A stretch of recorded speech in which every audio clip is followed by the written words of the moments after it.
দেখুন, এর আগেও না বহু বিষয় নিয়ে কন্ট্রোভার্সি তৈরি হচ্ছে, বহু বিষয়কে সামনে এসেছে যেগুলো কিন্তু খুব একটা প্রীতিজনক নয়, প্রীতিকর নয়, কিন্তু তার মধ্যেও দেখা যাচ্ছে এবার মুখ্যমন্ত্রী মমতা বন্দ্যোপাধ্যায়কে নিয়ে কুরুচিকর মন্তব্য, এবং এই কুরুচিকর মন্তব্যকে নিয়ে কিন্তু বেশ জলঘোলা হওয়া শুরু হয়ে গেছে।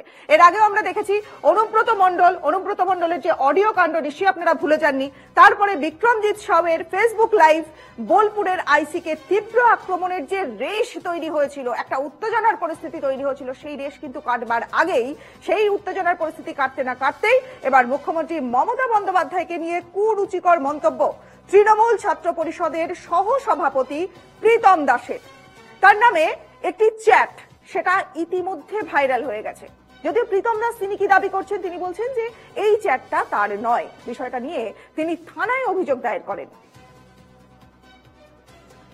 আমাদের সহকর্মী শুভদীপ এই মুহূর্তে রয়েছেন আমাদের সঙ্গে। শুভদীপ, এর আগেও তো বহু কুকথা স্রোত দেখা গেছে, এবং এই যে প্রীতম দাস সে যে দাবি করছে যে মুখ্যমন্ত্রীকে নিয়ে সে এই ধরনের কুরুচিকর মন্তব্য করেনি, তোমার কাছে এখন কি কি তথ্য আছে?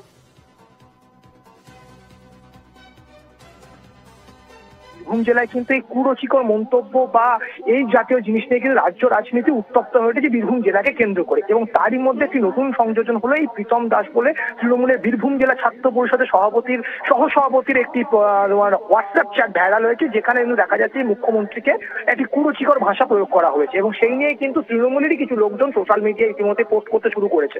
যদিও প্রীতমের দাবি হচ্ছে এটা সম্পূর্ণ ভুয়ো এবং মিথ্যা, তাকে ফাঁসানোর জন্য এই ধরনের একটি এডিট করে এই ধরনের চ্যাট বানানো। একেবারে শুভজিতের সঙ্গে যোগাযোগ করাটা এই মুহূর্তে সম্ভব হচ্ছে না, আমি তার সঙ্গে যোগাযোগ করবো। আপনাদের আরো একবার একটু জানিয়ে দিই, পুরোনো কথাগুলো একবার একটু মনে করিয়ে দিই।